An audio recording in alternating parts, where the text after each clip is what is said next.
So, what I unexpectedly volunteered myself for was to speak about some basic business concepts that are super important in turnaround.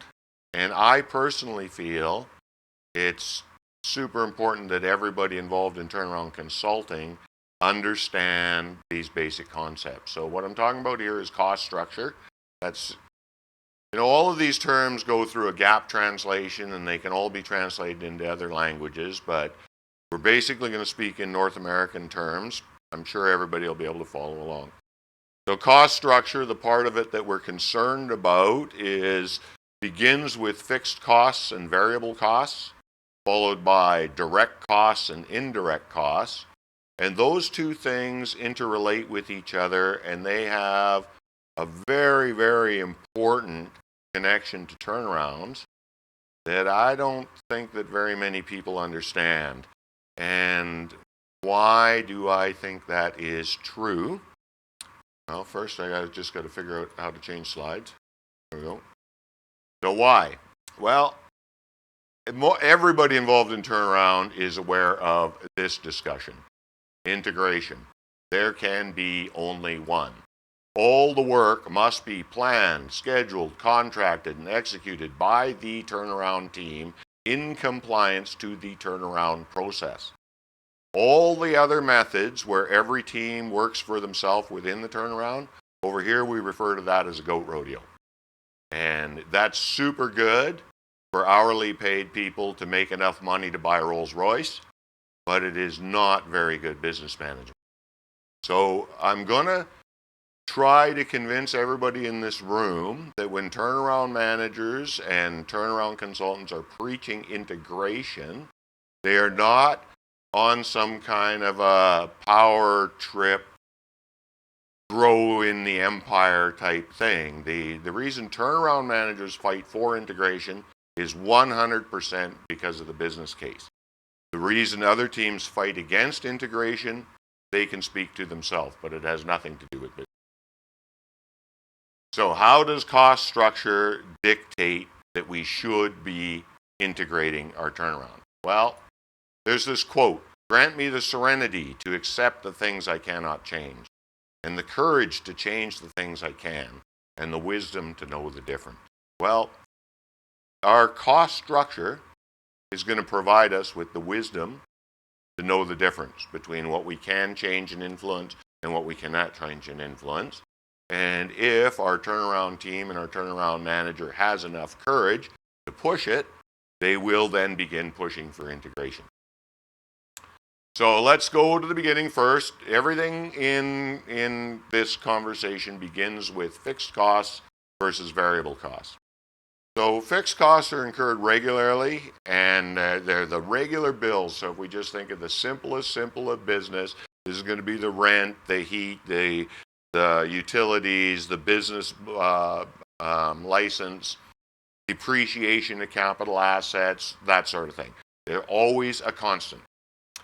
The variable costs of running a business are just that. They're variable, and they are ever increasing. And the total cost of running a business is obviously the sum of both of those things. Now, it seems really obvious what would be a fixed cost and what would be a variable cost, but there are certain categories of costs that can be on both sides of that line. And the reason I'm bringing that up is because one of the most important ones of those is labor. Whether you consider labor to be a fixed cost or a variable cost.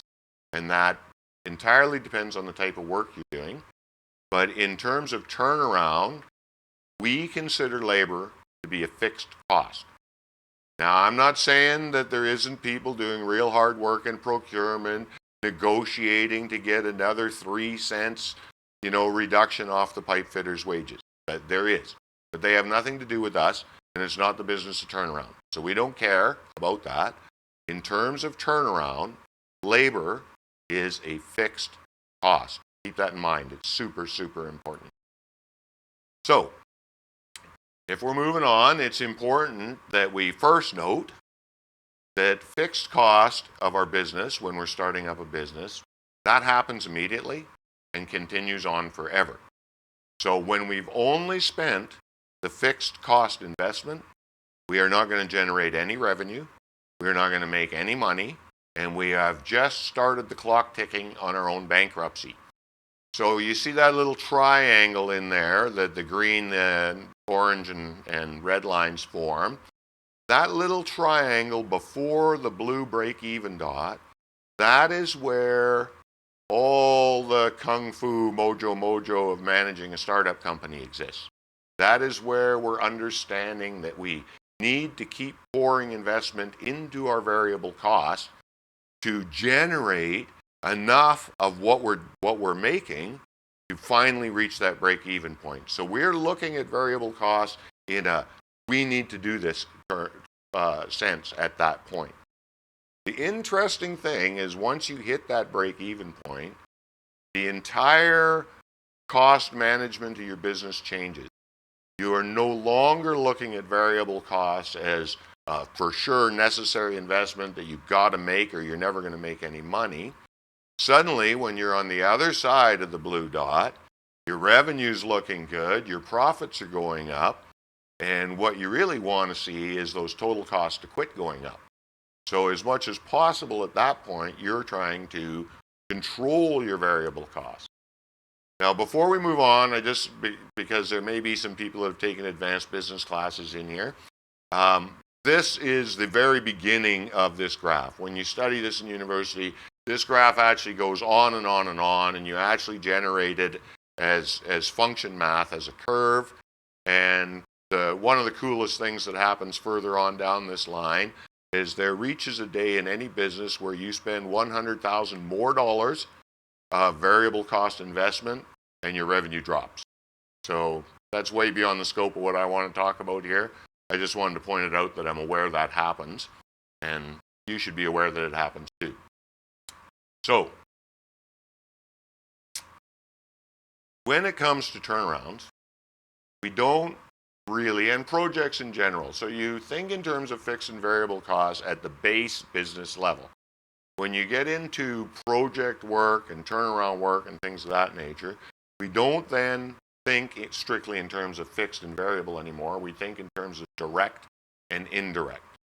And direct costs and indirect costs, and the ratio of direct costs and indirect costs is a primary controlling mechanism for what your total cost will be.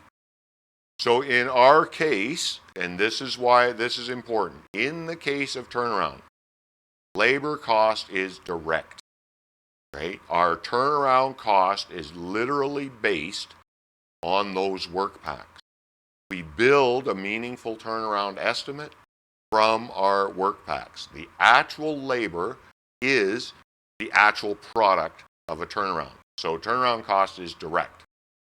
Now, when I talked about it, when we were talking about fixed and variable, we also know that in terms of turnaround, our labor cost is fixed. So that means that turnaround labor is both direct and fixed. So now what is that telling you in terms of if you're a manager? That's telling you, well, I'm not going to waste a whole lot of time on that, right?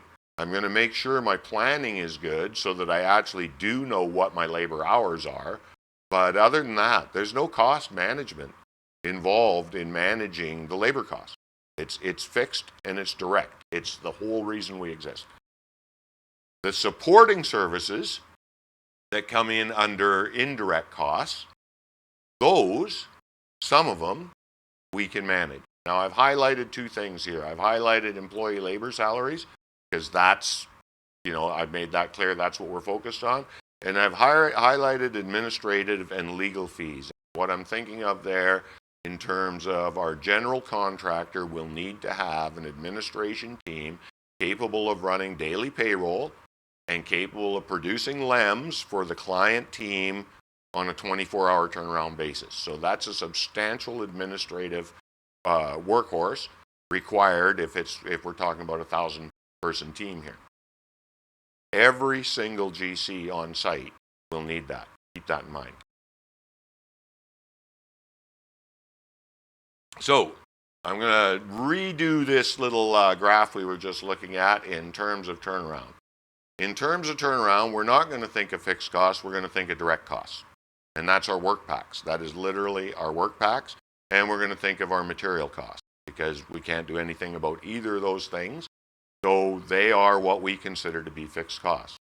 Our variable costs now, in terms of turnaround, are literally our indirect costs, the things that we could perhaps influence by creating a reason for there to be more of or less than. Again, our total turnaround cost will be, just like it was back on the fixed and variable discussion, the sum of direct costs and indirect costs.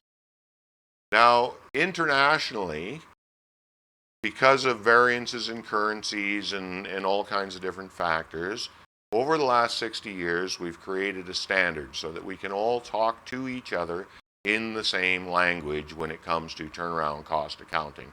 And the standard we've created is the direct field labor standard. And, you know, I'll be honest, the standard was created by AP Networks way back in the 50s.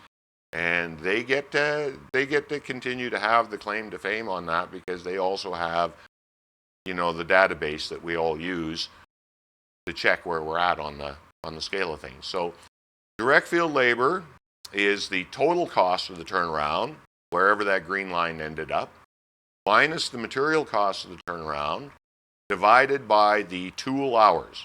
We know how many hours of work we had, and this is going to give us literally our cost per hour. So our cost per hour isn't if our Boilermaker makes $62 an hour, that's not our cost per hour.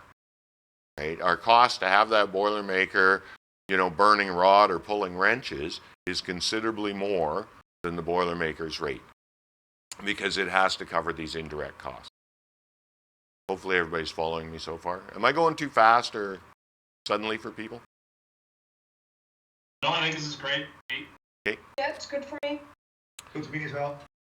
So one final thing on DFL, and even this is really easy for us to forget.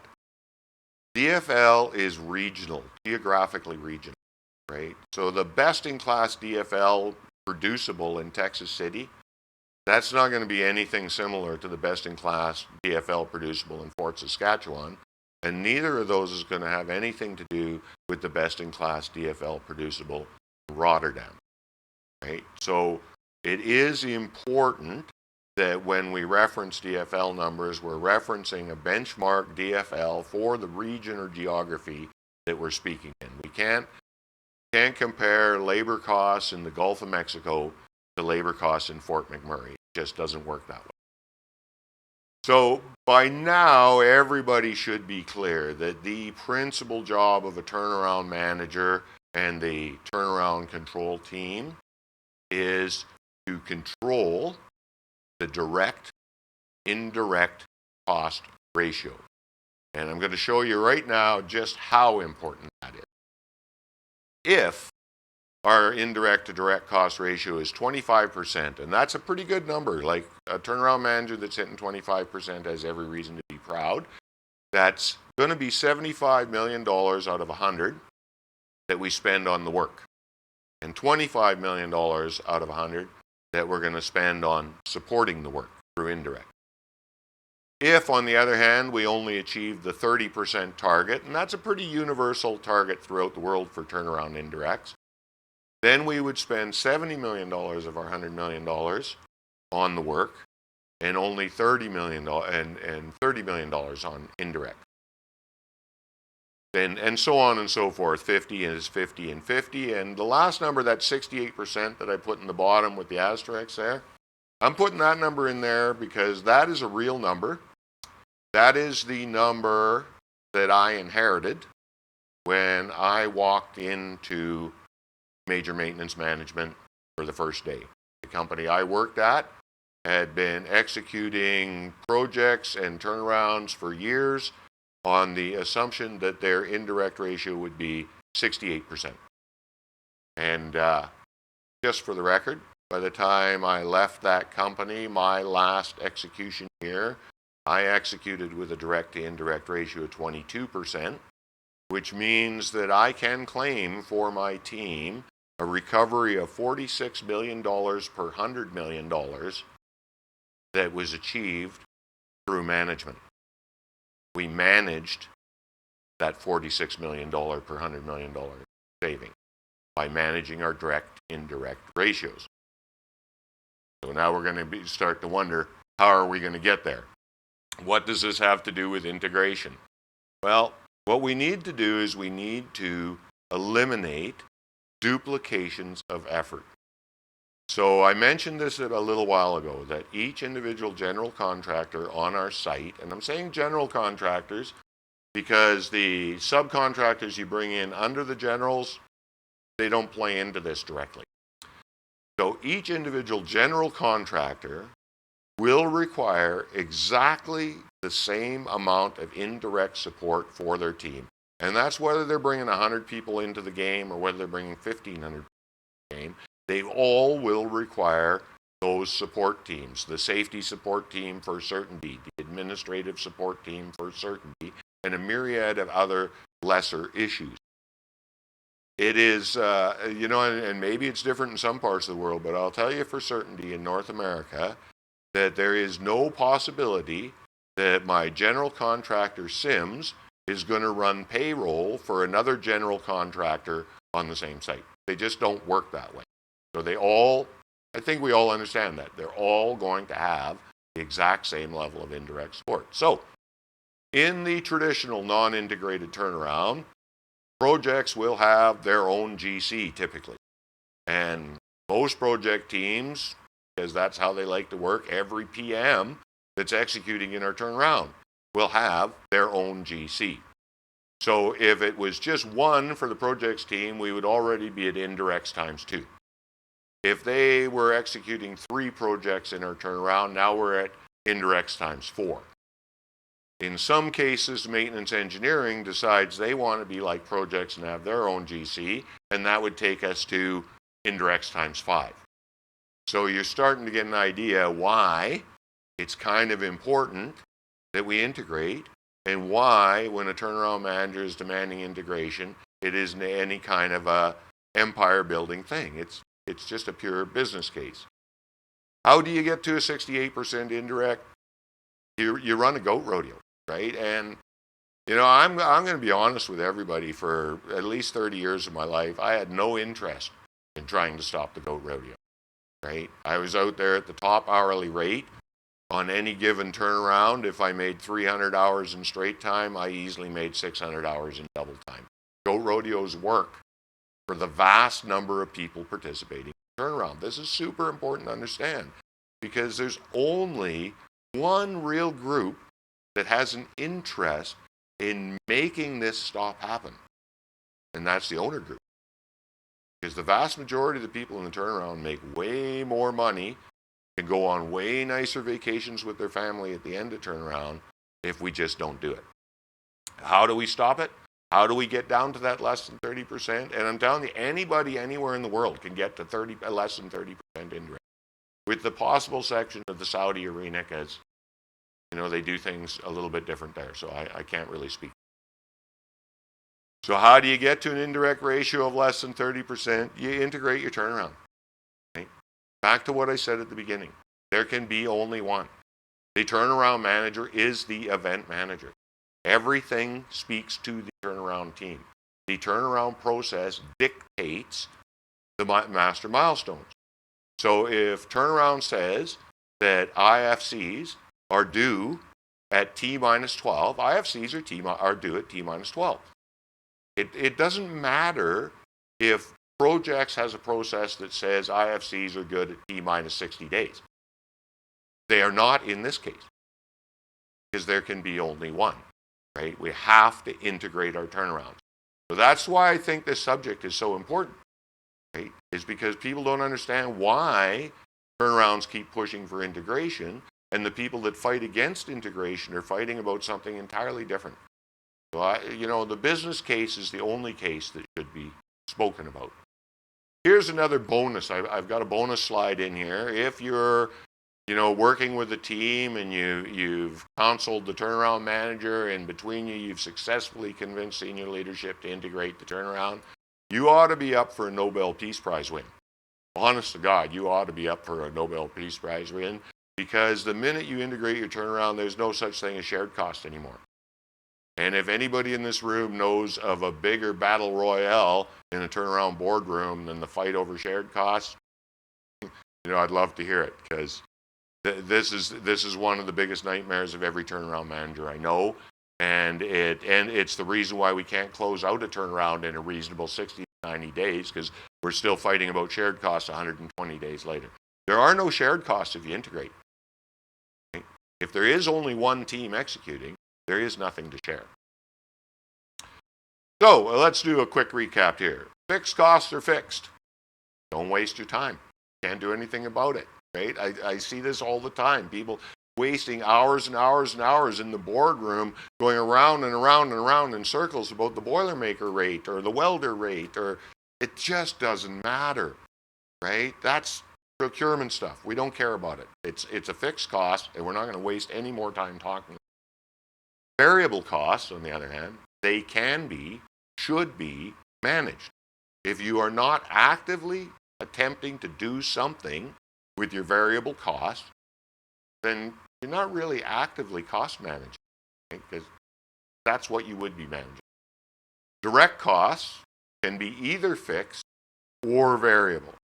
So this is where we start to, as human beings, we like things there to be one rule. 1 + 1 = 2, never changes. We like that, and it's comfortable, and I like that too. Unfortunately, in business management, things don't get to go that way. So it does take a little bit of thought, and it is an activity that must take place in any business and in any project. You must know which costs are indirect and which costs are direct, and which of those direct and indirects are fixed and which are variable. Turnaround cost is always strictly a function of the turnaround scope. Right? So if the senior leadership team approved a premise document that said anything the guys want to get worked on can get worked on, then they've approved that amount of work scope, basically infinity. If, on the other hand, it's a very tight ship managing to end of life, I've worked in a couple of end of life facilities, then your premise document says only the work that will have the CEO put in jail if it's not done. That's the only work we're going to do. So that would be then what you would manage to, and then that would control your total scope of work. The universal cost unit for turnarounds is direct field labor costs. I think we went through that pretty thoroughly. So I think I also covered why we need to have a universal unit. DFL is the actual cost per hour of getting work done, and as I mentioned, that's regional. How much per hour to get work done, the lowest possible number depends on where you're at. DFL is a function of your direct to indirect cost ratio. There are other things that play into your DFL number. I refer to those as incrementals. And, once you've tamed the big horse, then you can start working on your incrementals. But most of the money that's on the table that's available to us is to correct our indirect to direct ratio. Most of the time when you walk into a place, indirect to direct ratios will be 50% plus. You're going to manage them down to 30%, and you're going to be a superstar. So direct to indirect ratios can always be managed to less than 30%. And if you get in a not schedule-driven turnaround situation, I used to do a lot of those where you run just day shifts. You don't have to work 24 hours a day. Then you can get numbers even lower than that. I've, as I said, got numbers in the low 20% myself. So managing the direct to the indirect ratio, to do that requires an integrated effort. You have to, and it's not just the cost structure that contributes to that integration. I could do this exact same presentation again with Laszlo beside me, and we would do the entire thing just based on making schedules work to their maximum potential. That's, to me, as a manager, I see that as a side benefit of integration. From Laszlo's point of view, perhaps what I'm talking about is a side benefit of integration. But in both cases, the reason turnaround people are talking about integration is because of the business case. And I'm sure everybody must know people on the other side of this argument. I just can't believe this is a North America only argument. You know, any turnaround manager I ever talk to in private, this is how the conversation goes. So the other bonus thing we mentioned, I know I'm sitting in front of it there, integrated turnarounds do not have a shared cost component.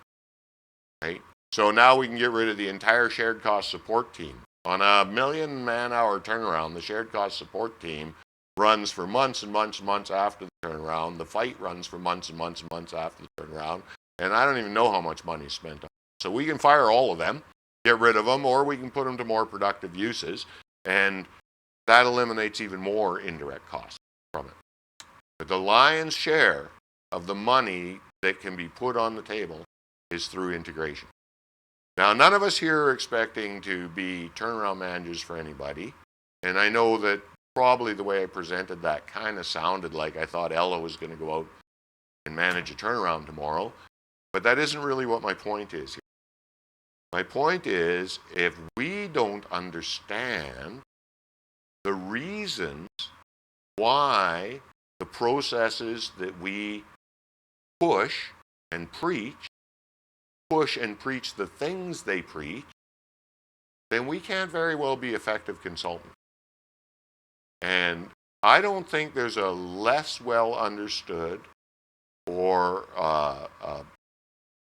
we'd like to talk about low-hanging fruit. This is the lowest hanging fruit in turnaround.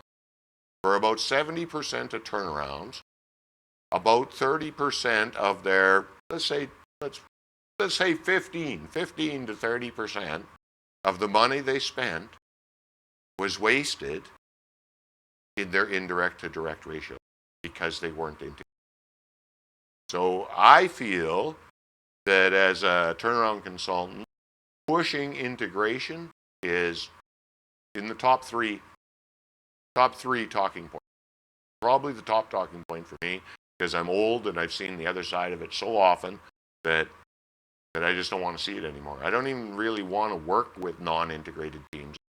Just been there and I've done that.